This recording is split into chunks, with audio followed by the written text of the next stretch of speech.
자, 여러분이 이제 어려워하시는 3과목 관련 데이터 분석 관련해서 우리 강의를 진행을 하도록 하겠습니다. 자, 다 이제 오셨죠, 그죠? 어디 안 가시고 열심히 여러분 뭐 좀비랑 같이 뭐 하시던데, 그죠? 자, 우리 메타버스 강의는 지금 세 번째 강의라고 할 수가 있고, 아마 이 강의 관련해서 그 참가 신청만 하고 참여를 못 하시는 분이 많이 계신 것 같아요. 하는 곳이 몰라서, 사이트를 몰라서. 자, 이 부분 말씀드리도록 하고, 자, 1번 진행을 하도록 하겠습니다. 자, 1번과 관련된 문제, 우리 그 데이터 분석 파트 3라고 저는 하게 되는데요. 우리 3개의 장으로 구성이 되어 있다 할 수가 있고, 우리 6장은 바로 R과 관련된 문제라 할 수가 있겠습니다.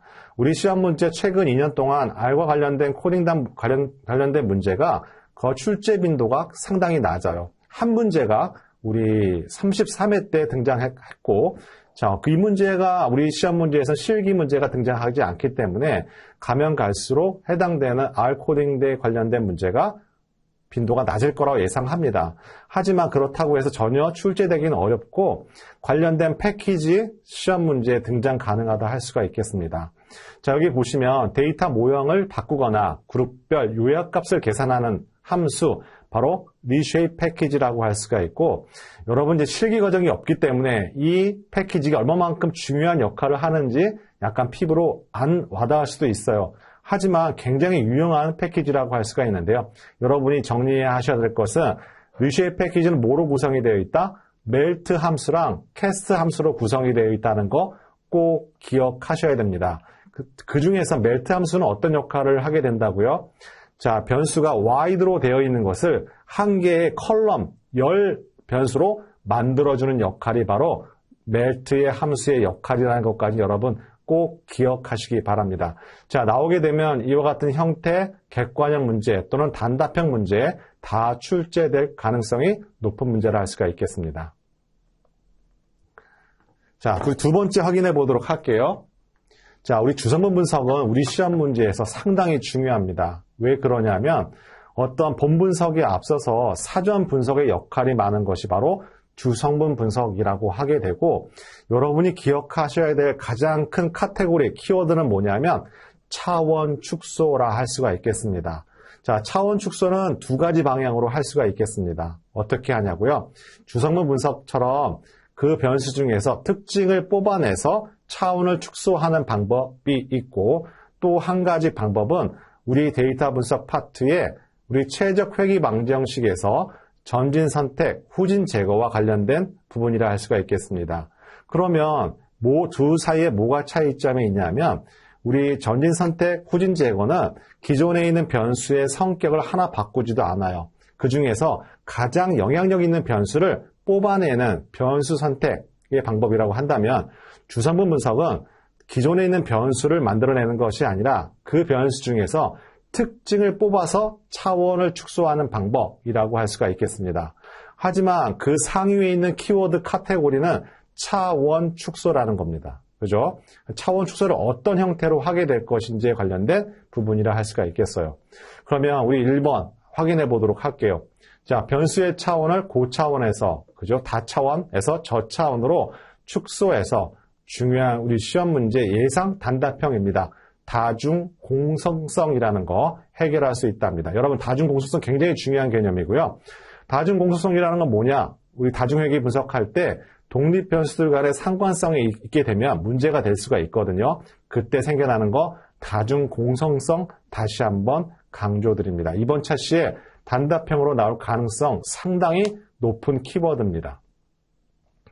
자, 두 번째, 자, 여러 개의 양적 변수들 사이의 분산과 공분산 관계를 이용해서 변수의 선형 결합으로 표현하는 기법이라고 하게 돼요.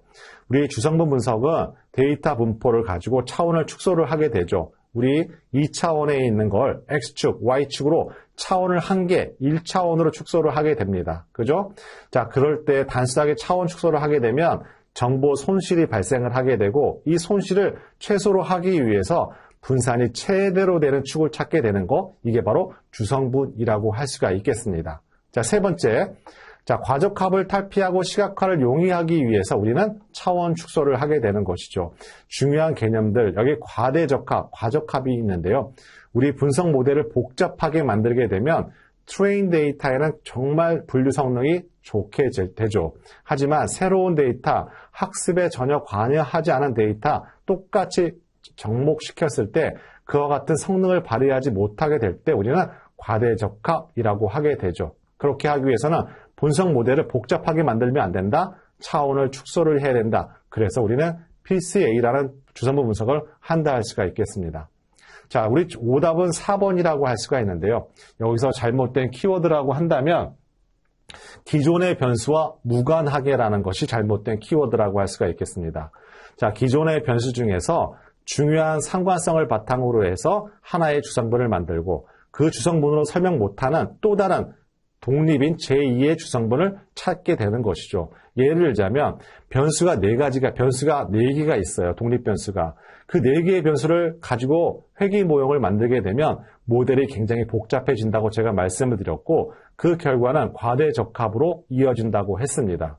자, 그걸 방지하기 위해서 우리는 4개의 변수를 투여하지 않고 2개의 변수만 가지고 모델을 만들게 되면 새로운 데이터에서도 똑같은 분류 성능을 보여주게 되고 과대적합을 예방할 수가 있는 것이죠. 그때 바로 주성분 분석을 이용하는 겁니다.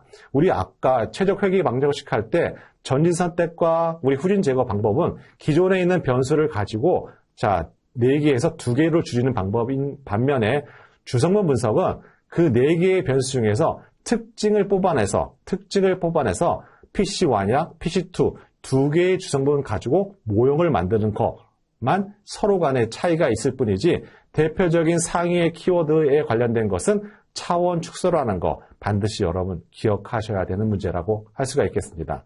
따라서 우리 1주성분과 2주성분은 서로 독립적인 관계이지만 각 주성분은 서로 변수의 특징, 상관성을 바탕으로 해서 만들어져 있는 것이 주성분 분석이라는 거 다시 한번 강조드리고, 자, 이와 같은 문제, 비록 33회 기출 문제지만 이 문제에 관련성 있게 계속적으로 주성분 분석은 우리 시험 문제에서 최소 2문제는 반드시 출제되고 있는 키워드라는 거 강조해서 말씀을 드리도록 합니다.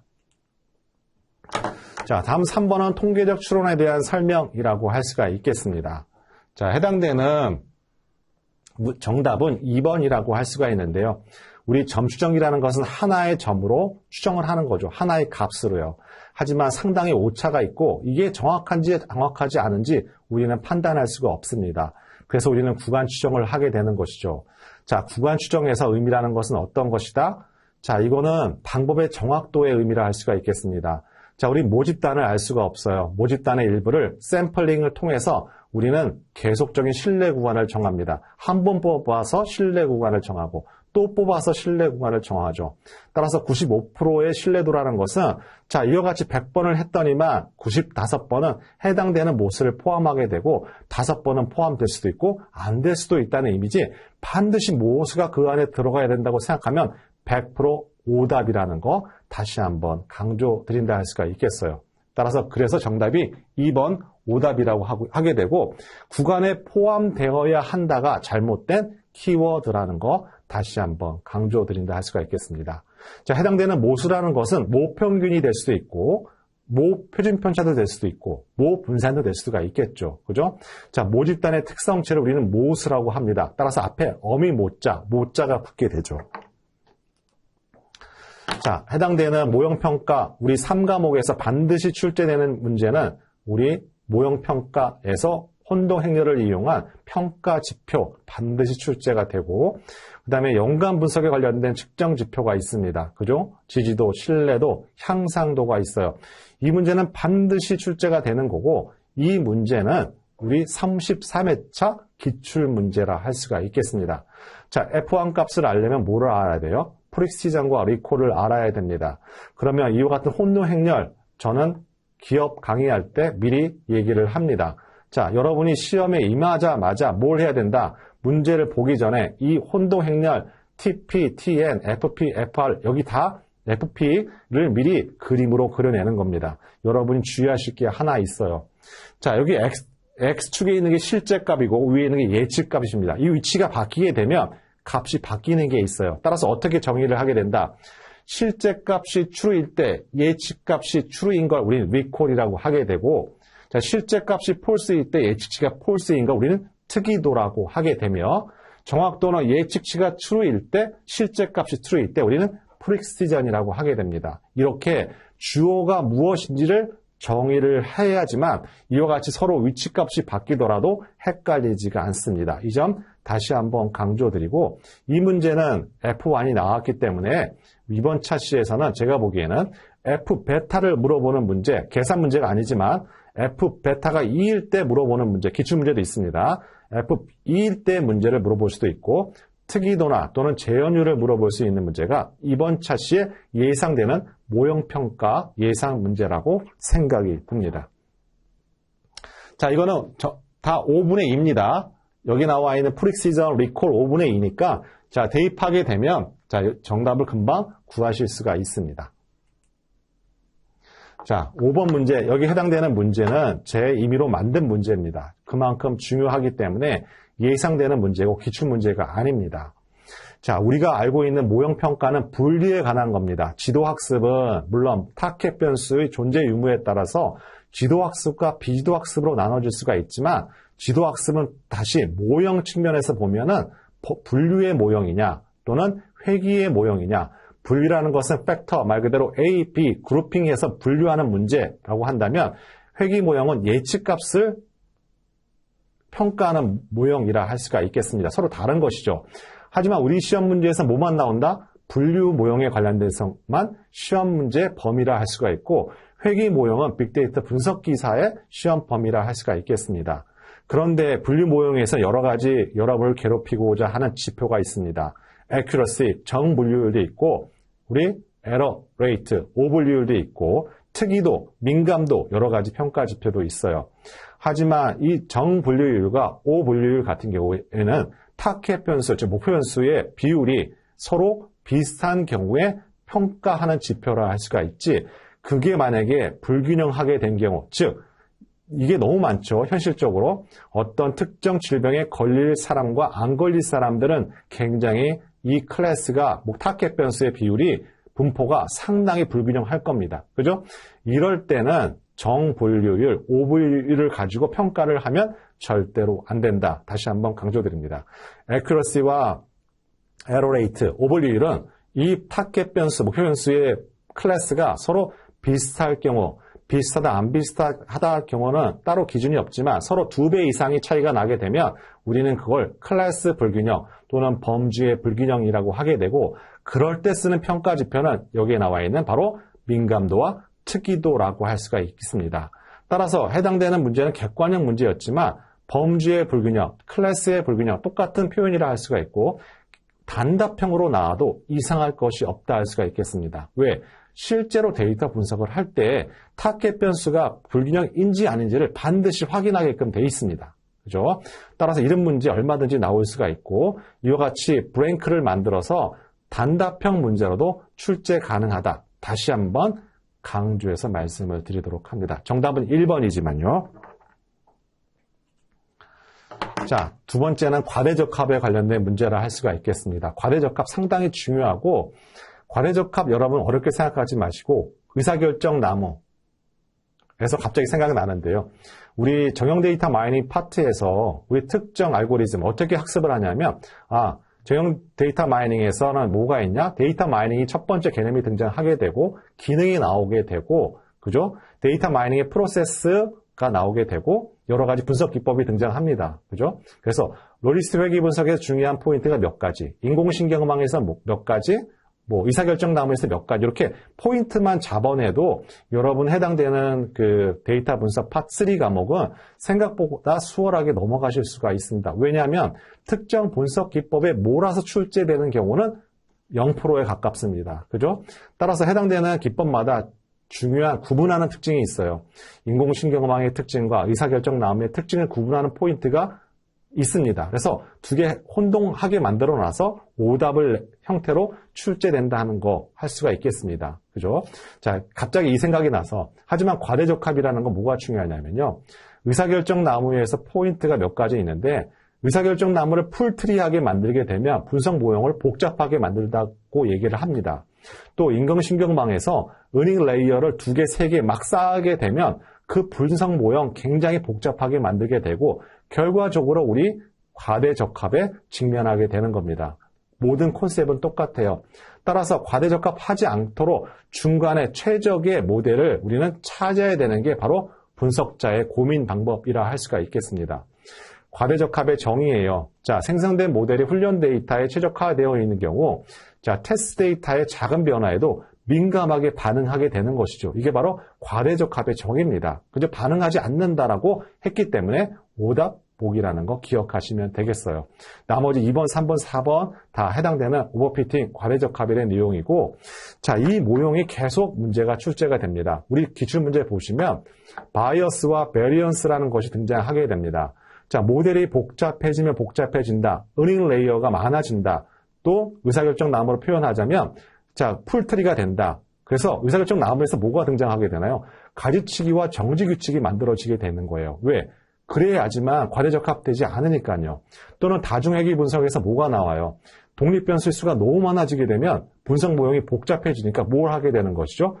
주성분 분석하게 되는 거예요. 또는 우리 교재에 정기와 선형 회귀를 하게 되는 거예요. 이렇게 중간중간에 과대적합되지 않기 위한 여러 가지 기법들이 우리 시험 문제에 출제될 수밖에 없다는 점 다시 한번 강조해서 말씀을 드리도록 합니다. 앙상블 모형 100% 출제가 됩니다. 배깅이 나올 수도 있고 부스팅이 나올 수도 있고 랜덤 포레스트가 나올 수가 있어요. 하지만 우리 시험 문제 포인트가 있습니다. 배깅과 랜덤 포레스트는 같은 부류의 방법이다. 부스팅, 서로 대비한다 할 수가 있겠습니다. 배깅은 우리 부스트랩을 통해서 하는 방법. 하지만 여러 가지 분류를 만들어서 그걸 취합해서 평가를 하게 되죠. 우리는 이것을 패럴이란 단어를 씁니다. 그죠? 병행이란 단어를 쓰게 되죠. 병렬이란 단어도 쓰게 되고요. 하지만 부스팅은 이와 같은 병렬, 패럴 방법이 아니에요. 순차적인 방법입니다. 어떻게 해서요? 표본 추출 방법을 이용해서요. 잘못된 오분류를 계속 순차적으로 개를 더 가중치를 줘서 개를 뽑게끔 만듭니다. 그래서 개를 교정해가는 방식이에요. 그래서 약한 분류기를 강한 분류기를 만드는 방법이라고 할 수가 있고 가장 대비적으로 서로 키워드가 구분된다 할 수가 있겠습니다. 배깅과 부스팅은요. 자, 랜덤 포레스트는 뭐가 또 특징적으로 구분되냐면 배깅과 다른 점은 모든 변수를 다 쓰지 않아요. 그 중에서 일부의 변수만 가지고 의사결정 나무를 만든다는 거가 바로 배깅과 랜덤 포레스트의 차이점이고 이번 차시의 앞 차시에서는 부스팅이 나왔기 때문에 이번 차시에서는 랜덤 포레스트 아니면 배깅이 출제될 확률이 99.9%라 할 수가 있겠습니다. 그래서 제가 말씀드리는 이유는 뭐냐면 이번 차시에서는 배깅과 랜덤 포레스트가 나오는데 그러면 어떤 형태로 나오게 될까 한번 확인해 보는 시험이 우리 시험이라는 거 다시 한번 강조해서 말씀을 드리도록 합니다. 자, 여기서 잘못된 건 뭘까요? 2번에 동일한 확률이 잘못된 키워드라고 할 수가 있다는 거 다시 한번 강조드립니다. 이게 키워드입니다. 바로 배깅과 부스팅 차이의 키워드라고 할 수가 있겠습니다. 물론 앞에서 그 빅데이터 분석기사 시험에서 어떤 문제가 등장을 했냐 하면 그 배깅과 부스팅 여러 가지 얘기를 하면서 이와 같은 방법, 분석 기법은 무엇이냐라고 문제가 등장했어요. 단답형으로. 자, 빅분기 시험에서도 이런 필답형, 실기 파트엔 단답형 문제가 존재하게 되는데요. 정답은 앙상블 모형이었습니다. 자, 문제가 이런 형태로도 출제가 가능하다는 점 다시 한번 강조 말씀드립니다. 자, 여기 8번 문제는 앞에 기출되었던 문제예요. 우리 오차는 표본 오차와 비표본 오차로 구분이 됩니다. 자, 표본 오차는 발생할 수밖에 없어요. 왜? 우리는 모집단을 가지고 한 게 아니잖아요. 모집단을 샘플링 통해서 일부를 가지고 우리는 표본 평균을 구했으니까 당연히 모평균이랑 다르겠죠. 같으면 더 이상한 거 아닌가요? 그죠? 하지만 이 표본 크기를 무한정 크게 되면 결국 뭐가 되는 거예요? 모집단이 되는 것이죠. 따라서 표본 오차라는 것은 표본 크기가 크면 클수록 오차는 감소할 수밖에 없어요. 하지만 비표본 오차는 어떤 겁니까? 실제 우리 조사를 하면서 설문조사를 하면서 또는 서베이를 하면서 발생하는 오차예요. 그죠? 뭐 코딩을 잘못했거나 하는 오차에 관련된 거라고 할 수가 있겠죠. 그죠? 자, 이것도 비표본 오차도 표본 크기가 많아지게 되면, 즉 실제 조사하는 대상이 많아질수록 비표본 오차도 커질 수밖에 없어요. 그죠? 하지만 비표본 오차는 실제로 측정할 수가 없어요. 하기 때문에 우리는 표본 오차를 최소화하게끔 표본 설계를 할 수밖에 없는 것이다. 정리하시면 되겠고, 여기에서 정답은 3번입니다. 자, 표본 포인트라는 건 뭐냐면 그 표본 자체에 어떤 바이어스가 있는 거예요. 주기성이 있다거나, 자, 그런 경우에는 우리 확률화에 의해서 해설해 보시면, 자, 랜덤 추출을 통해서 최소화시키거나 없앨 수 있다. 정의하시면 되겠고, 굳이 우리 시험에서는 이 3번과 관련된 문제가 4번 정도 출제됐다 할 수가 있겠습니다. 그죠? 이건 어떻게 보면은 그 시험의 정체성이라고 생각해요. 그죠? 그 시험만의 색깔이라고 생각하시면 되겠습니다. 자, 이런 문제는 다른 시험 문제에 등장하지 않아요. 자, 다음은 시계열 분석과 관련된 문제입니다. 자, 여러분 제가 해설해 보시면 시계열 자료와 관련돼서 제가 별도로 표시했다 할 수가 있겠어요. 말로 표시하는 것과 그림으로 이해하는 것은 약간 이해의 차이가 있다 할 수가 있겠습니다. 자, 이와 같은 문제, 우리 시계열 파트에서 나올 거 뻔하거든요. 정상성을 물어볼 수가 있겠습니다. 두 번째, 우리 정상 시계열과 비정상 시계열 할 때 비정상 시계열을 정상 시계열로 바꾸는 방법이 있어요. 대표적인 키워드 차분이 있습니다. 그죠? 차분을 물어볼 수가 있겠죠. 또 세 번째, 자, 우리 비정상 시계열을 시계열 모형화할 수 없나요? 오답 보기로 등장합니다. 왜? 할 수가 있죠. 차분을 하게 되면 비정상 시계열도 정상 시계열로 바꿀 수 있다 할 수가 있겠습니다.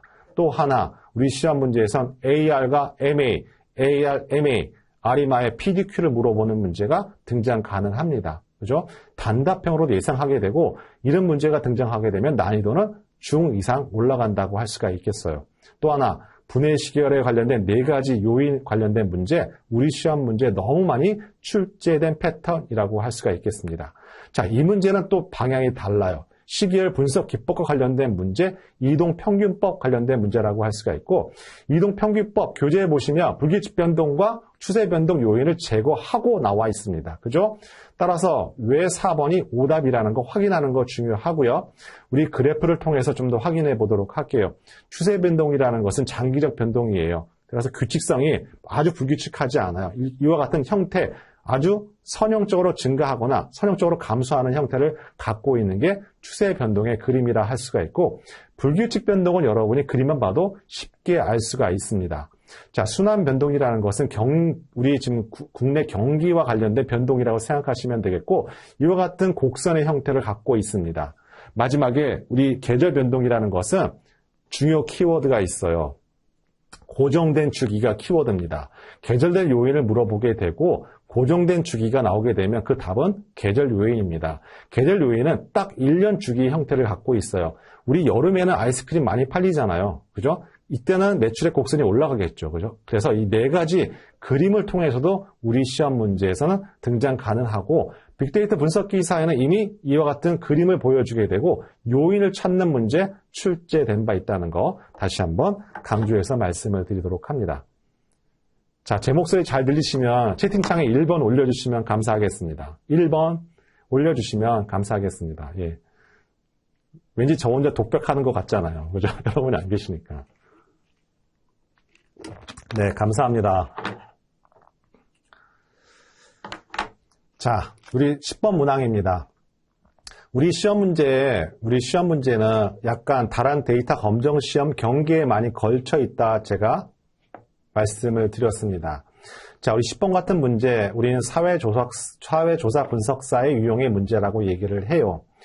약간의 성격이 다른데요. 우리 시험 문제에서 이제 찾다 못 찾으니까 관련성 있는 사회조사 분석사 문제가 등장하게 되고, 여러분이 대비해야 될 건 뭐냐면 바로 신뢰 구간, 즉 모평균에 대한 신뢰 구간의 문제, 계산 문제 등장 가능하다는 점 다시 한번 강조드리고, 교재에 보시면 신뢰 구간은 방식 자세하게 설명되어 있다 할 수가 있겠습니다. 자, 신뢰 구간이라는 것은 구간 추정 방법이에요. 점 추정에서 플러스 마이너스 얼마만큼 오차가 있는지에 관련된 신뢰 구간을 구하는 문제, 여기 비록 10번 문항에서는 객관형 문제로 등장했지만 우리 문제에선 단답형 문제를 구하는 문제 충분히 가능하다 할 수가 있겠습니다. 자, 90%일 때 신뢰 구간 해당되는 1.696은 아마 사전에 문제로 주어지게 될 거니까 여러분 걱정하실 필요는 없고, 그 옆에 있는 루트 n분의 시그마, 바로 n은 표본 크기를 의미하고 시그마 바로 분산 의미한다 할 수가 있겠습니다. 그죠? 그래서 모집단위 분산이 일어난 거 맞아요. 시그마가 표준 편차이겠죠. 그죠? 자, 나머지는 다 맞고 해당되는 문제가 4번이 오답보기인데요. 약간 사회조사 문석사 형태로 냈지만 결국에는 보기는 ADS-B 문제 형태로 출제된 경향이라 할 수가 있겠습니다. 자, 제가 말씀드렸듯이 신뢰 구간은 방법의 정확도에 관련된 문제예요. 만약에 90% 신뢰 구간이라는 거 하는 의미는 뭐냐면, 자, 내가 샘플링을 100번을 했더니만, 자, 90번은 해당되는 모평균이 여기에 포함이 되고, 나머지는 포함이 안 될 수도 있다라고 해석한다고 제가 말씀드렸습니다. 그러면 4번의 문제가 말이 안 되는 문제죠. 어떻게 90번 뽑았는데, 이와 같은 똑같은 구간을 갖고 있겠어요. 서로 다르겠죠. 그죠? 따라서 동일하다가 잘못된 키워드라 할 수가 있겠습니다. 또 하나, 이번 10번 문항에서 등장 가능한 것은 자, 좋은 추정량에 관련된 문제라고 할 수가 있고, 추정량이라는 거 여러분 쉽게 함수라고 생각하시면 됩니다. 우리 표본 평균은 어떻게 구했어요? 관측치에서 크기 n으로 나눴잖아요. 이 함수가 바로 추정량이라고 생각하시면 되겠고, 이 추정량을 통해서 얻어지는 값이 바로 추정치라고 생각하시면 돼요. 그죠? 그래서 우리 시험 문제에서는 불편 추정량이 상당히 중요하고, 불편 추정량의 정의를, 자, 추정량과 모수의 차이, 즉, 표면 평균을 구했더니만 모평균이 나왔다. 이게 바로 불편 추정량이라고 생각하시면 되겠습니다. 자, 다음은 회귀분석, 체력 회귀분석과 관련된 거예요. 그럼 아까 우리 PCA 할 때 상위에 있는 키워드라는 건 뭐라 그랬죠? 차원 축소라고 했어요. 얘도 회귀분석에서 나온 체력 회귀 방정식도 결국에는 차원 축소예요. 하지만 이 변수의 성격을 바꾸지 않아요. 그 중에서 가장 강력하게 우리 종속 변수에 영향을 미치는 변수를 어떻게 내가 선정을 할 거와 관련된 문제라 할 수가 있겠습니다. 그죠? 그래서 여기 오타가 있는데요. 자, 후진 제거법이죠. 우리 시험 문제에서는 전진 선택과 후진 제거법 2번 차시에 나올 가능성이 99%입니다. 자, 전진 선택을 물어볼 수도 있고요. 후진 제거를 물어볼 수가 있고 단계별 방법을 물어볼 수도 있어요. 이 세 가지는 어떤 것인지 반드시 이번 차시에 등장 가능하다 생각이 들고, 우리 그동안의 우리 시험 문제에서는 꼭 후진 제거법을 고집해 왔습니다. 하지만 제가 만약에 출제위원이라면 전진 선택을 이번에 낼 겁니다. 그죠?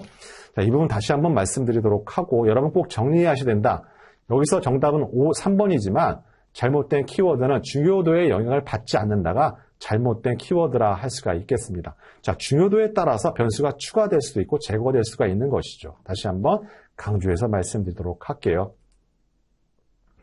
자, 우리 시험 문제에서는 PCA가 상당히 중요하다 했습니다. 자, 해당되는 우리 33회차 때 기출문제라 할 수가 있고, 우리는 기출문제를 보시면 중간에 프린컴을 통해서 해당되는 주성분 분석의 결과를 물어보는 문제, com1, com2, com3, com4를 물어볼 수가 있습니다. 근데 중요한 건 뭐라 그랬죠? 차원 축소라고 했어요. 우리 4개의 변수를 주성분 분석을 돌리게 되면 이렇게 com1, com2, com3, com4로 나오게 됩니다. 하지만 4개의 변수를 다 쓰는 건 차원 축소가 아니다. 즉 4개를 다 쓰게 되면 뭐가 된다 그랬죠? 모형이 복잡해지게 되고 과대적합이 된다 했어요. 그래서 우리는 4개를 다 쓰면 안 되고 2개만 쓰려고 합니다. 또는 1개를 쓸 수 있어요. 자, 기준은 있습니다. 어떻게 한다고요? 보통 분산 비율이 70에서 90%가 되는 우리는 차원 축소를 하게 돼요. 왜 이런 고민을 하게 될까요? 우리 PCA는 비주도 학습에 관련된 분야입니다. 그죠? 그러면 내가 몇 개로 차원 축소를 할지 정답이 없어요. 하지만 내가 차원 축소를 할 때 합리적인 근거를 제시하고 차원 축소를 해야겠죠. 그래서 우리 시험 문제에 PCA 차원 축소를 하는 기준을 물어보는 문제, 우리 고유값이 등장하게 되고 스클릿 플롯이라는 게 등장하게 되고 분산 비율이 등장하게 되는 겁니다. 결국 이 세 가지를 종합해서 나는 몇 개로 차원 축소를 할 거야 라고 결정한다 할 수가 있겠어요. 따라서 주성 분석은 시험 문제 빈도가 높을 수밖에 없어요. 상당히 중요한 분석 기법이 하나라고 할 수가 있겠죠. 그런데 그동안에는 너무 시험 문제가 여기 나와 있는 자, 프린컴 관련된 서머리 함수를 통해서 얻어지는 값을 그동안 출제냈는데, 자, 이번에는 로딩 값을 가지고 출제냈다 할 수가 있겠습니다. 이와 같은 시험 문제, 우리 ADP 시험 문제에서는 몇 번 출제가 됐죠. 따라서 이와 같은 유형이라고 한다면 난이도가 중 이상 올라갔다고 얘기를 하는 겁니다. 그런데 로딩 값이라는 건 무엇이다? 적재량이라고 하게 되고 각 주성분을 우리 come1, come2, come3, come4가 있죠. 얼마만큼 영향력이 있는 변수가 어떤 역할을 하는지를 알아보는 값이라고 할 수가 있겠습니다. come1을 보시면 우리 해당되는 변수가 4가지가 있어요. head1, breath1, head2, breath2가 있죠. 그럼 각각의 값이 있습니다. 그러면 1주성분에 가장 영향력 있는 데이터 분산에 가장 영향력 있는 것들이 뭐가 있다고요? 가장 0.601에 해당되는 head2가 1주성분에 영향력 있는 항목이에요. 변수라고 생각하시면 됩니다. 그러면 여러분이 한번 오늘 강의 끝나고 나서 얘 값을 다 제곱을 하고 0.579 제곱 더하기 그 다음에 0.406 제곱 더하기 하게 되면 1이 나와요. 그게 바로 분산값이라고 생각하시면 되겠습니다. 그런데 뭘 물어봤냐면 두 번째 come2를 물어봤어요. come2를 물어봤는데 이 두 번째 주성분에서는 head1과 breath1은 다 양의 부호고요. head2와 breath2는 음의 방향이에요. 서로 부호가 같지 않아요. 그죠? 이 주성분 두 번째 주성분에서는 각각의 항목의 영향력이 다르다고 할 수가 있겠죠. 그런데 4번에서 보기에서 뭐라 그랬어요? 첫 두 개의 주성분이라는 건 뭘 의미하냐면 come2를 의미한다 할 수가 있겠습니다. 만약에 이게 4번의 보기가 첫 번째 주성분이라고 한다면 올바른 보기이죠. 하지만 두 번째 주성분이 서로 부호가 다르잖아요. 방향이 다르다는 의미라 할 수가 있겠습니다. 그래서 오답 보기라는 거 여러분 기억하시면 되겠고요. 자, 이 부분 만약에 등장하게 되면 저는 이 문제까지 여러분이 득점해달라는 얘기는 하지는 않습니다. 그죠? 하지만 언제든지 이번 차시는 뭐가 나올까요? 자, 적재량을 물어봤으니까 제가 보기에는 해당되는 서머리 함수를 이용한 요 문제가 등장할 가능성이 많고, 자, 가운데 그림은 우리 기출문제 너무 많아요. 그죠? 따라서 이 문제를 여러분 준비하셔야 된다는 거 다시 한번 강조드립니다. 한번 확인해 보세요. 이번에 나오는지 안 나오는지요. 자, 우리 시계열 관련된 13번 문항입니다. 시계열 문항 아까 제가 말씀드렸듯이 정상성이 상당히 중요하다고 말씀드렸어요. 그죠? 정상성 3가지 조건을 충족할 때 우리는 정상성을 만족한다 하고 이 자료를 정상 시계열 또는 안정 시계열이라고 하게 되죠. 그죠? 해당되지 않는 거 바로 1번이라고 할 수가 있습니다. 따라서 여러분 이 3가지는 꼼꼼하게 알고 있어야 돼요. 꼼꼼하게. 그죠? 그러니까 일반적으로 확인을 해서 그냥 반복해서 학습할 수 있는 포인트가 있고요. 약간 말 바꾸기 좋아하는 포인트가 있습니다. 이 시계열 분석 파트, 정상성은 말 바꾸기 하는 파트입니다. 자, 우리 14번 문제입니다. 서포트 벡터 머신입니다. 이번 차시에서 단답형, 이게 강력한 예상 문제 답안이라고 할 수가 있겠습니다. 자, 서포트 벡터 머신에서 여러분 중요한 키워드가 있습니다. 성형 데이터도 할 수 있고 비선형 데이터에 관련된 것도 이 SVM을 가지고 우리는 분류나 회귀를 할 수가 있겠습니다. 그런데 중요한 단어들이 몇 가지 등장을 하게 돼요. 여기 하이퍼 파라미터라는 거 있는데요. 하이퍼 파라미터와 하이퍼 파라미터, 우리 하이퍼 파라미터를 초매개 변수라고 한국말로 번역하고 파라미터를 매개 변수라고 번역을 하게 돼요. 여러분이 인공신경망을 할 때 은행 로드를 몇 개를 할 거며 학습률을 몇 %를 할 거고 이와 같은 거 다 분석하는 사람이 설정해주는 값이고 이렇게 분석하는 사람이 설정해주는 변수를 우리는 하이퍼 파라미터라고 할 수가 있습니다. 그죠? 그럼 파라미터는 뭘까요? 여러분 데이터를 가지고 우리 정규분포 모형을 만드는데 평균과 표준 편차는 뭘 가지고 만드나요? 데이터 내부에서 결정이 되는 거지 여러분이 부여해서 넌 평균 얼마로 해? 라고 하는 거 아니죠? 이렇게 데이터 내부에서 결정해주는 값들 다 파라미터라고 할 수가 있습니다. 하이퍼 파라미터를 물어보는 거 빅데이터 분석 기사 필답형 문제 출제된 적이 있다는 것도 말씀을 드리도록 하고 SVM은 이와 같은 하이퍼 파라미터가 상당히 많이 있다 할 수가 있습니다. 두 번째, 자, 최저 커널을 자동으로 선택한다고 나와 있는데요. 다 임의로 분석하는 사람이 설정해 줘야겠죠. 그래서 하이퍼 파라미터라고 할 수가 있고 커널이라는 단어가 등장합니다. 우리 SVM은 비선형 데이터도 복잡한 경계를 만들어서 분류할 수가 있어요. 어떻게 만드냐고요? 우리 PCA라는 것은 고차원에서 저차원으로 차원을 축소하는 기법이라고 한다면 SVM은 반대의 경우에요. 1차를 3차로 만들게 되면 공간이 만들어지게 되고 공간을 평면으로 이렇게 면을 만들게 되면 두 클래스를 분류할 수 있는 거 바로 비선형 데이터를 이용하게 되는 커널 트릭이라고 하게 됩니다. 마지막 네 번째 여백을 우리는 용어로 마진이라고 하게 돼요. 하단의 그림에 보시면 자, 클래스가 두 개의 클래스가 있어요. 자, 물론 1번으로 직선을 만들어서 분류할 수도 있고 2번의 직선으로 만들어서 분류할 수도 있지만 자, 2번을 만들게 되면 서로 직선의 경계에 관측치들을 잘못 오분류할 가능성이 많겠죠. 그래서 우리는 1번의 경계를 만들게 되는데 자, 우리 1번의 경계에서 가장 가까이 있는 두 클래스의 관측치를 우리는 서포트 벡터라고 하게 되고 결국에는 이 서로 두 범주의 관측치가 같아지게 되는 결정 경계를 만드는 거 이게 바로 SVM이라고 할 수가 있고 이와 같은 정의를 물어보는 문제 이번 차시에 강력한 단답형 예상 문제라고 할 수가 있다는 점 강조 말씀드리도록 합니다. 그래서 정답이 2번이라 할 수가 있겠습니다. 따라서 SVM은 여백, 즉 마진을 사용하지 않는다가 아니라 이 여백을 최대로 하게 되는 결정 경계를 만드는 것이 바로 SVM이라고 할 수가 있습니다. 자, 다음은 우리 15번 문제라고 할 수가 있는데요. 자, 15번 문제. 자, 다음 머신러닝에 쭉 얘기가 나오게 되고, 자, 분리모형에 대한 설명 좀 적절하지 않은 것을 물어봤습니다. 그죠? 자, 요 뒤에 나와 있는 거는 약간 범위가 다른 범위인데요. 여기는 그냥 삭제하셔도 돼요. 다음 시계열 자료서부터 부적절한 국가는 삭제를 하셔도 됩니다. 자, 확인해 보도록 할게요.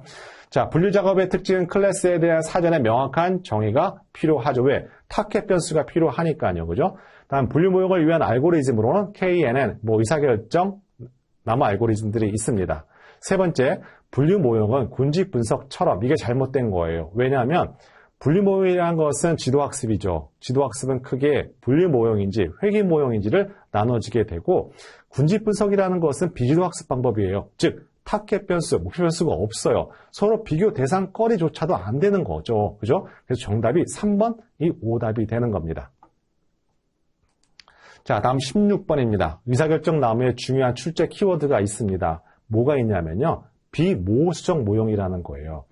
자, 천형성, 정규성, 등분사성 가정이 필요하지 않아. 왜 그럴까요? 의사결정 나무에서 대표적인 키워드가 있는데요. 재귀적 분할이라는 게 등장하게 됩니다. 재귀적 분할이 뭔가요? 한 개의 마디에서 두 개로 분할하는 거. 이게 재귀적 모형이에요. 그죠? 그러니까 이런 형태로 쓰는 알고리즘이기 때문에 이게 선형성, 정규성, 등분사성 필요 없어요. 따라서 우리 시험 문제 비모수적 모형과 관련된 나오는 거 반드시 중요한 키워드라고 할 수가 있겠습니다. 그죠? 그다음에 두 번째. 자, 이게 두 번째가 바로 재귀적 모형을 가지고 얘기하는 두 번째 설명이라 할 수가 있고, 자, 세 번째는 중요한 키워드가 있어요. 바로 교호작용이에요. 또는 상호작용이라고 하게 되는데요.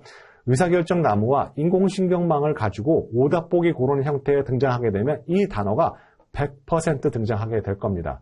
교호작용은 뭐냐고요?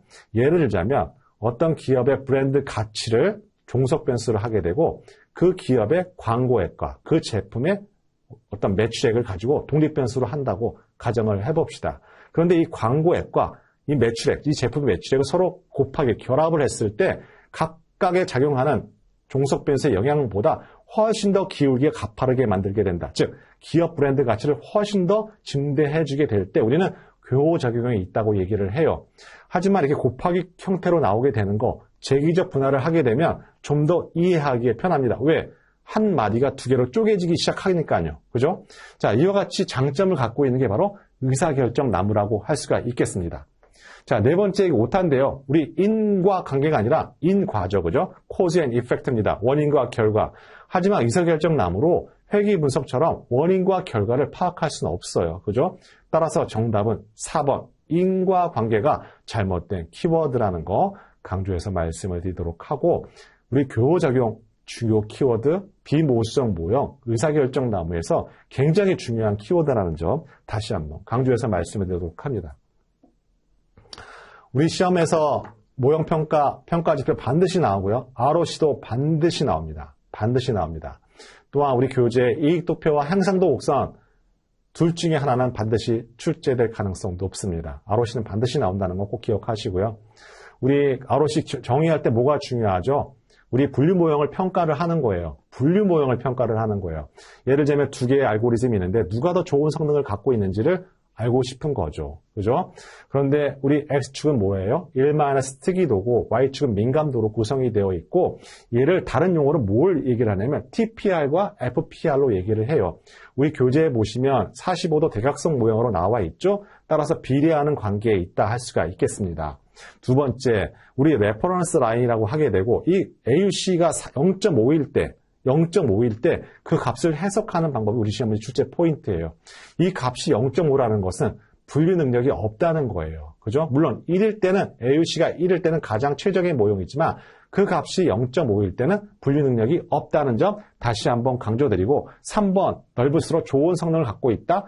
말 그대로 좌상단에 붙었다는 건 뭐냐면 자, X가 0이고 Y가 1일 때를 의미한다 할 수가 있겠습니다. 자, 다시 한번 강조드립니다. ROC 분명히 100% 시험 문제에 나옵니다. 자, 인공신경망 관련해서 여러 가지 문제 패턴 나올 수가 있어요. 뭐 역전파 알고리즘 등장할 수도 있고요.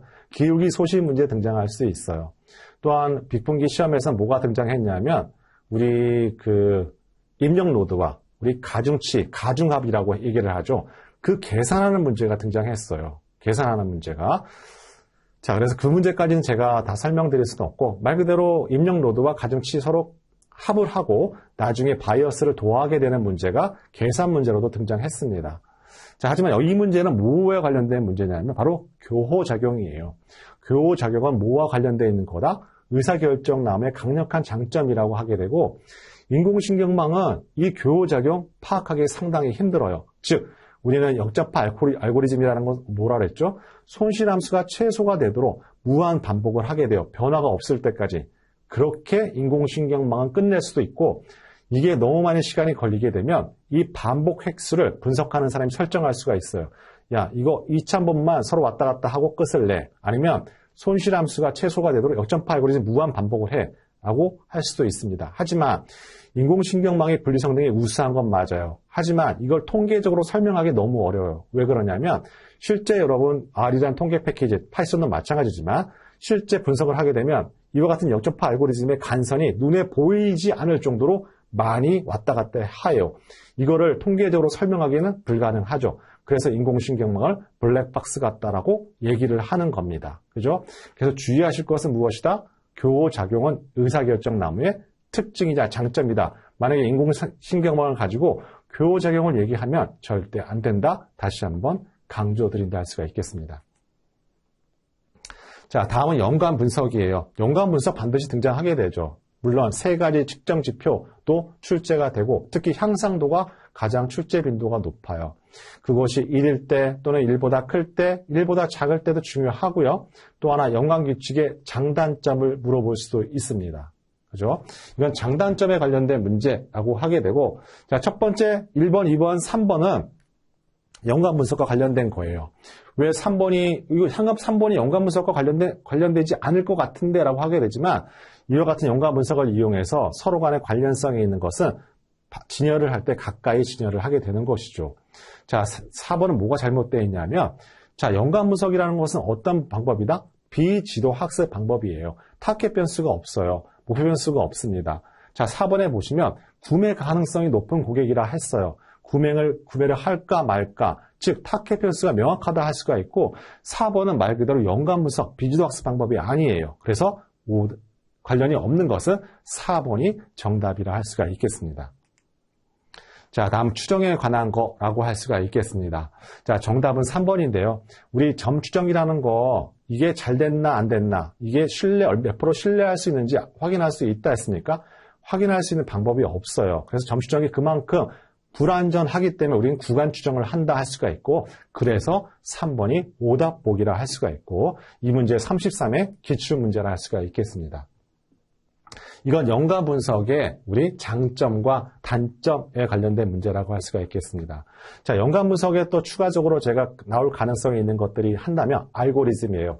우리 1세대 알고리즘 A 프라이어리 또는 어 프라이어리 알고리즘 등장할 가능성이 상당히 높고 이와 같은 A 프라이어리 알고리즘의 단점이 있어요. 뭐냐면 품목수가 너무 많으면 연산 속도가 너무 느려져요. 그래서 우리는 트리를 이용하게 되는 FP 글로스 알고리즘을 이용한다는 것까지 여러분 꼭 기억하시기 바라고 이거는 4번이 오답이죠. 왜냐하면 연관규칙학습은 비지도학습 방법이에요. 자, A를 사면 B를 산다. 이렇게 단순하게 해석하기가 좋습니다.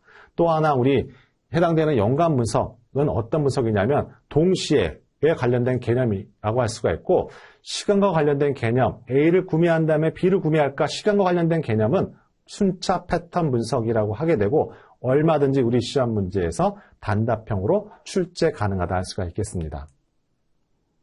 자, 우리 SOM 너무 중요하죠. 그죠?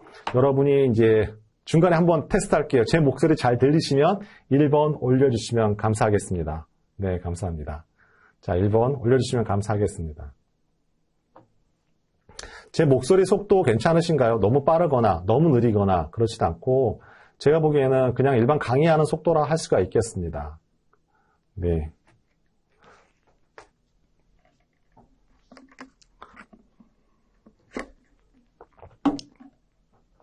앞으로 메타버스 강의는 아마 이제 1, 2과목은 기출문제, 메타버스 강의만으로도 충분히 제가 보기에는 더 이상 이제 없을 것 같아요. 이제 보완해야 할 부분은 3과목을 좀 더 세분화시켜서 좀 비전공자가 좀 더 이해하기 쉽게 설명하는 쪽으로 약간 이제 보완하는 쪽으로 가야 될 것 같다는 생각이 들고요. 어쨌든 간에 여러분 대부분이 아마 데이터와 관련된 비전공자일 거라고 생각이 듭니다. 하지만 제가 이와 같은 강의를 하게 된 이유가 아마 비전공자를 때문에 하게 된 것 같아요. 왜냐하면 지금 현재 데이터 분석하는 모든 부분 사람들이 비전공자가 데이터를 점점점 이제 학습하고 공부하는 인원수가 점점 많아진다 할 수가 있겠어요. 그렇죠. 그 이유는 뭐냐면 우리가 데이터 분석하는 보는 관점이 있는데요. 데이터를 전공하는 사람 관점은 데이터 분석 쪽 관점밖에 볼 수가 없어요. 거기서 얻어지는 창의성이라는 것은 비전공자가 그 분야에서 바라보는 창의성하고는 서로 견줄 게 없습니다. 즉, 비전공자가 해당되는 분야에서 데이터 분석을 할 때 정말 가치 있는 분석이 만들어진다고 저는 100% 확신을 합니다. 그런데 그간 너무 장벽이 높다 보니까 굉장히 고민을 많이 하게 돼요. 내가 비전공자인데 이거 하도 내가 맞게 하는 걸까? 라는 항상 퀘스천마크가 붙게 돼요. 하지만 실상 만약에 공부를 하게 되면 그 장벽이 실제 높지가 않아요. 높지가 않다는 점 말씀드리도록 하고 실제 여러분 하실 수가 있습니다.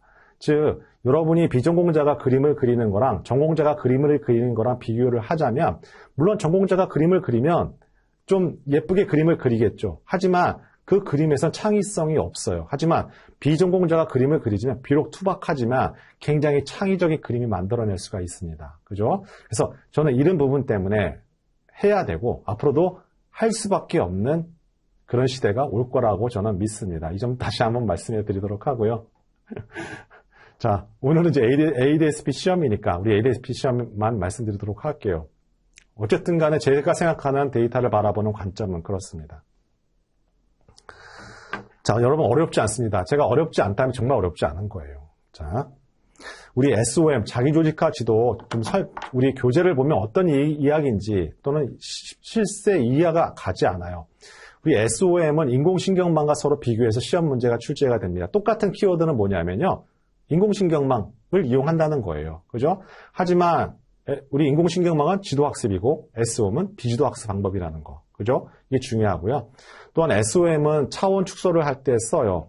이 차원 축소를 어떻게 쓰냐면요. 예를 들어 설명을 드리도록 하겠습니다. 여러분 얼굴이 있어요. 거기 여러 가지 입력 벡터들이 있습니다. 그죠?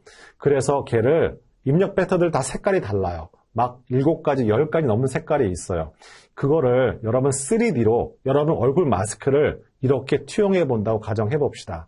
그래서 그 브라운관이랑 얼굴에 있는 입력 벡터 거리를 재요. 그래서 가장 가까이 있는 노드만 이렇게 가중치를 갱신하게 되는데요.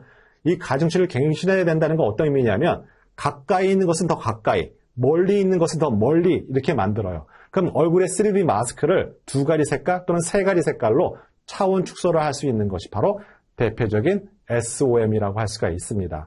여러분 주의하실 건 뭐냐면 다차원 척도법이랑 SOM이랑 헷갈리시면 안 돼요.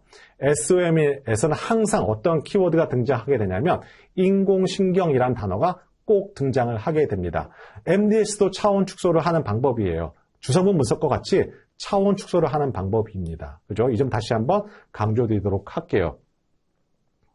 그 다음에 여기서 중요한 포인트가 몇 가지 있는데요. 자, SOM은 인공신경망원 역전파 알고리즘을 이용하게 돼요. 하지만 SOM은 전방 패스만 하게 됩니다. 그래서 실시간 분석이 가능한 게 자기조직화 지도 SOM이라고 할 수가 있겠습니다. 그죠? 그 다음에 세 번째는 우리 거리를 재요. 유클리디안 거리를 재서 가장 가까운 노드만 가중치를 갱신한다고 말씀을 드렸고, 이 노드를 우리는 BMU라고 하게 돼요. BMU. 여러분 꼭 기억하시고요. 우리 단답형 문제에서 한 번 정도 출제가 됐어요. 그래서 우리 시험 문제에서는 난이도 조절을 너무 열심히 하려고 해요. 제가 보더라도. 근데 그게 쉽지가 않잖아요. 그죠? 근데 그런 문제가 등장한다 할 수가 있겠습니다. BMU 꼭 기억하시기 바랍니다. 그 다음에 중요한 건 SOM에서는 경쟁학습을 해요. 뭐냐면 가장 가까운 노드에 있는 거, 거리상 가까운 노드만 가중치를 갱신한다는 의미예요. 걔만 우리는 표현된다 할 수가 있겠습니다. 그래서 경쟁학습이라는 단어가 등장하게 돼요. 자, 23번 문제는 우리 기대값 구하는 문제예요. 근데 우리 시험 문제는 항상 이산형 확률 변수의 기대값만 물어봐요. 우리 앞차시에서 등장했고요. 근데 하지만 저는 연속형 확률 변수 언제든가는 나올 것 같다라는 생각이 듭니다. 그래서 정답이 2번이라 할 수가 있고, 우리 앞차시에서는 이산형 확률 변수가 등장했어요. 그죠? 근데 중요한 건 뭐냐면, 여러분, 그 이산형 확률 변수의 확률 질량 함수, 이산형 확률 변수의 확률 분포는 확률 질량 함수다. 연속형 확률 변수는 확률 밀도 함수다. 반드시 꼭 그 연결 꼭 기억하시기 바랍니다. 제가 보기에는 제가 그저께 기업 강의 했을 때 갑자기 그 강의하다 그 생각이 나서요. 제가 보기엔 그것도 이번에 나올 가능성이 높다 할 수가 있겠습니다. 네. 자, 이건 정답이 2번입니다. 자, 우리 군집 분석도 100% 등장하게 되죠. 첫 번째는 계층적 군집 분석에서 우리 군집을 어떻게 형성하느냐에 따라서 뭐 단일 연결법도 있을 수가 있고요. 와드 연결법, 평균 연결법, 조신 연결법 등 구분하게 돼요. 이거 제가 보기엔 100% 이번 차시에 등장하게 되고, 우리 시험 문제에서는 와드 연결법이 계속 등장했어요. 하지만 빅데이터 분석 기사에는 평균 연결법도 나왔고요. 중심 연결법도 나왔어요. 근데 단순하게 그 한글로 써 있는 걸 여러분 이해하시면 안 되고, 그림을 통해서 같이 학습하는 거 중요하다 할 수가 있겠습니다. 두 번째 포인트, 계층적 군집 분석과 비계층적 군집 분석을 서로 비교하는 게 등장을 하게 돼요. 우리 비계층적 군집 분석의 대표적 K민지 군집 분석에서 K는 분석하는 사람이 설정해 줘야 되는 거예요. 그죠? 우리 교재에 보시면 크게 군집 분석은 계층적 군집 분석과 뭐 분할적 군집 분석 이렇게 구분이 되거든요. 그래서 그 특징 구분은 상당히 중요하고요. 뭐 잡음이나 이상치 영향 많이 받는 건 다 공통적인 거라고 할 수가 있고, 우리 4번 꼭 이 문제가 나와요. 우리 계층적 군집 분석에서 한 번 군집이 형성되면 바꿀 수가 없어요. 그죠? 하지만 K민지는 계속 중심으로 해서 관측치를 계산하기 때문에 오차 제곱합이 최소가 되도록 이 변화가 없을 때까지는 계속 이 중심이 바뀐다는 거, 군집이 바뀐다는 거 말씀드리고, 이 자리에서 우리 혼합분포 군집은 없었지만 이 K민지 프로세스와 혼합분포 군집이 거의 100% 유사합니다. 거의 유사합니다. 그래서 혼합분포 군집 우리 다시 한번 관련된 거 K민지과 같이 여러분 이해하시는 거 중요하고요. EM 알고리즘 다시 한번 저도 요 차시할 때, 이 항목할 때 여러분 꼭 암기하시기 바랍니다. EM 알고리즘. 자, 혼합분포 군집 항목은 아니지만요. 우리 혼합분포 군집에서 나올 수 있는 경우는 EM 알고리즘인 거랑 E 스텝 단계와 M 스텝 단계를 물어보는 문제, 우리 시험 문제 출제 가능하다는 점도 말씀드리도록 합니다. 자, 우리 단답형 문제, 이거 정답 사회 연결망 분석, SANA라고 하게 되는데요. 이게 과거에는 이 문제 나오게 되면 우리 시험범위 벗어났다고 이 신청해서 오답 처리했는데 요새는 그렇게 안 하더라고요. 그냥 이 신청 안 받아주고 자기네들 판단해서 그냥 문제 정답 처리를 해버립니다. 이의 없다고. 자, 우리 이거 1과목에서도 우리 빅데이터 활용 테크닉 부분에서 감정 분석 바로 밑에 사회 연결망 분석이 있어요. 그죠? 자, 해당되는 정의라고 할 수가 있겠습니다. 우리 데이터 마이닝의 추직 5단계가 있습니다. 그 중에서 데이터 가공 단계에 관련된 설명이라 할 수가 있겠습니다. 우리 시험 문제 2번 차시에 강력하게 나올 가능성이 있고요. 물론 순서를 물어볼 수도 있어요. 우리 시험은 순서를 물어보는 문제 굉장히 중요해요. 중요하게 생각해요. 자, 이게 바로 제가 이번 차시에 SVM, 서포트 벡터 머신의 정의라고 할 수가 있겠습니다. SVM, 다시 한번 강조해서 말씀드리도록 할게요. 그리고 나서 이게 바로 앞 차시의 빅분기의 필답형 문제였습니다. 기출문제였습니다. 자, 이 문제도 중요해요. 우리 KNN 알고리즘 잠깐 설명드리도록 할게요. 우리 KNN 알고리즘을 게으른 학습이라고 하게 됩니다. 우리 지도학습에는 분류와 회귀 모형으로 나눠진다고 했잖아요. 이 모형도 다시 또 두 개로 나눠지게 돼요. 어떤 모델을 만들어서 분류나 회귀를 할 것인지, 모델을 안 만들고 할 것인지, KNN 알고리즘은 모델을 만들지 않아요. 즉, K 바로 하이퍼 파라미터예요. 어떻게 하게 되냐면, 어떻게 분류 모형을 만들게 되냐면, 자, 나는 K를 3으로 할 거야. 뭐 어떻게 돌아가게 되냐면, 패키지가 얘를 관측치를 중심으로 해서 가장 가까이 있는 범주를 3개를 일단은 잡게 됩니다. 그 3개의 모양을 확인하게 돼요. 3개의 모양 2개가 네모고 1개가 세모면 넌 네모야 라고 분류하는 거 바로 KNN 알고리즘이라고 하게 되고, 얘는 거리 기반을 통해서 합니다. 유클리디안 거리를 재요. 가장 가까이 있는 관측치 3개, 또는 K가 5일 수도 있고 K가 7일 수도 있어요. 이 설정하는 사람, 바로 분석하는 사람이 설정해 주는 거, 바로 KNN 알고리즘, 중요한 키워드라는 거 다시 한번 강조드립니다. 자, 이게 우리 앞에서 얘기했대 PCA 굉장히 중요하다고 얘기했고, 체력 회귀 방정식 할 때 전리 선택, 후진 제거, 단계별 방법, 스텝와이즈 메서드 중요하다 했어요. 하지만 2개의 상위에 있는 카테고리의 키워드는 차원 축소라는 거 여러분 다시 한번 강조드리고, 이게 바로 정답이 차원 축소라 할 수가 있겠습니다. 자, 이거 우리 회귀 분석 모형 할 때 우리 잔차와 그죠? 표본회귀선과 서로 최소가 되도록 우리 오차의 합이 최소가 되도록 회귀 모형을 만들게 되는데, 이 방법이 바로 최소 제곱법이라고 하게 되고, 자, 여기서 국한하지 말고 여러분 교재에 보시면 로지스틱 회귀 분석, 로직 변화도 굉장히 중요하고요. 일반 회귀 분석과 로지스틱 회귀 분석의 차이점 테이블표로 되어 있어요. 자, 회귀 분석 모형은 최소 제곱법을 통해서 회귀 모형을 추정하게 되고요. 그 다음에 일반적인 로지스틱 회귀 분석은 달라요. 그죠? 최대우도 총도 나와 있고요. 따라서 이번 차시에 제가 보기에는 일반 선형 회귀 분석과 로지스틱 회귀 분석의 차이점을 물어보는 문제, 우리 시험 문제 이번 차시에 나올 가능성이 상당히 높다 할 수가 있겠습니다. 다시 한번 그 부분 강조해서 말씀을 드리도록 합니다. 자, 이상으로 해서 우리 그 3회 메타버스 강의를 완료했다고 할 수가 있고, 질의사항 중에 몇 가지가 있었어요. 우리 유의 확률과 유의 수준을 물어보는 문제 있다 할 수가 있겠습니다. 제가 좀 더 비전공자 입장, 여러분 이해하기 쉽게 비전공자가 이해할 수 있게 설명드리도록 하겠습니다. 먼저 유의 확률, P-value부터 넘어가도록 하겠습니다.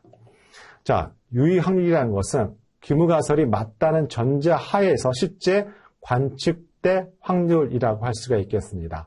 다시 한번 말씀드리도록 할게요.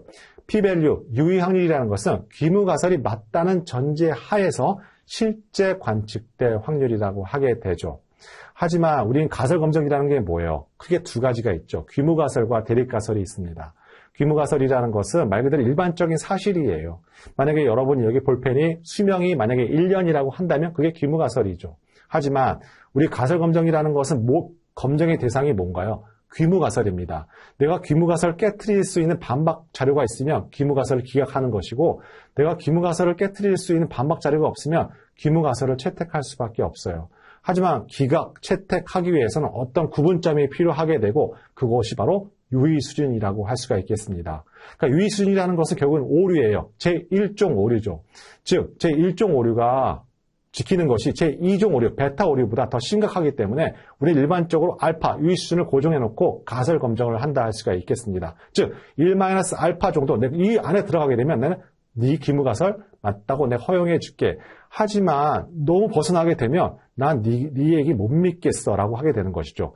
빗대서 얘기하자면 여러분이 어떤 수용차가 있어요. 거기 연비가 15라고 되어 있는 거예요. 13에서 15라고 되어 있는 거예요.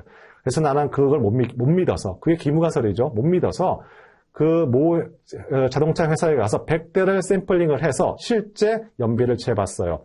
했더니만 그 연비가 5가 나왔어요. 그때 P밸류를 봤더니만 0.001이 나왔죠. 아니, P밸류가 이렇게 낮다는 건 뭐 의미를 하는 걸까요? 귀무가설에 대한 강한 반증을 의미합니다. 네 귀무가설 믿지 못하겠어. 나 무슨 거짓말이야. 라고 하게 되는 것이죠. 하지만 그 기준점을 뭐로 보게 되는 거예요? 유의 수준으로 보게 되는 겁니다. 이게 바로 우리 시험에 관련된 영역이라 할 수가 있고, 사회조사 분석사라는 시험은 뭘 보게 되냐면 실제 검증 통계량을 구하게 돼요. 즉, 여러분 G분포에 대한 또는 T분포에 대한 그 구하는 표가 있어요. 통계표가 있어요. 그걸 보고 또는 검정 통계량을 계산해서 이것이 기각력에 있느냐, 채택력에 있느냐.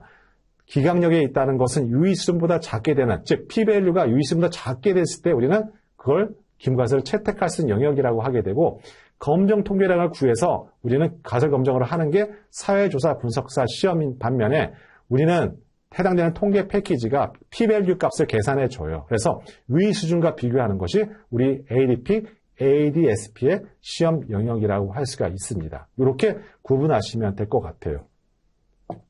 자, 그래서 추가적인 질문 몇 가지 또 하나 있었어요. 우리 26회에 상관분석 그림을 가지고 상관분석 어떻게 하는지 질문 사항이 들어왔거든요.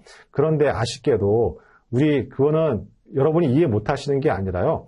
제가 색감을 넣을 때 여러분 보시는 게 그게 우리 전문 용어로 1도 색감이라고 얘기하는데요. 그 1도 색감으로 버블샷을 구현을 못 해요. 그래서 따로 게시판에 제가 여러분한테 전달할 수 있는 방법을 생각을 해서 원래 원판을 제가 한번 설명해 드리도록 하겠습니다. 여러분 그 그림 보고 이해를 못 하는 게 아니라 색감을 구현을 못해서 이해를 못 하시는 거예요. 그래서 그 부분은 따로 제가 정오표로 해서 만들어서 보내드리도록 할게요. 어쨌든 간에, 자, 늦은 시간까지 여러분 쉽지 않은 과정이었는데, 여러분 저랑 이렇게 같이 한다는 거 되게 중요한 것 같고, 어쨌든 간에 제가 보기에는 앞으로 일요일날 시험 보시는데 시간 확보가 상당히 중요하다 할 수가 있겠습니다. 우리 시험은요. 그죠? 그래서 시간 확보를 잘 하되, 토요일날 많은 시간 확보를 해야 되고, 금요일날 확보하시면 된다 생각하고, 우리 일요일날 시험 보는 날, 딴 사람보다 1시간 일찍 가서 우리 했던 거 요약을 한번 쭉 빠르게 스캔하는 거 상당히 중요하다 할 수가 있겠습니다. 그러면 여러분 절대 ADSP 시험은 여러분 어려운 시험이 절대 아니에요. 그죠? 그런 거 너무 두려워하시지 말고, 자, 제가 얘기했던 거 중심으로 해서 이번 차시 뭐뭐 나올 거야, 어떻게 났나 한번 이번 시험에 대해서 평가도 해보시고 하시면 여러분 충분히 합격하실 수가 있습니다. 예. 그리고 일요일날 시험 끝나고 나서 한번 여러분 최적 가담안을 공개를 해서 여러분이 바로 확인해 볼 수 있도록 하겠습니다. 그리고 우리 강의는 강의 진행을 할 거고요. 내일 아마 여러분이 업로드가 되면 다 확인해 볼 수 있다 생각이 들고, 자, 여러분 늦은 시간까지 참 고생 많이 하셨고, 여러분 모든 분 다 합격하시길 진심으로 기원하도록 하겠습니다. 자, 여러분 수고하셨습니다.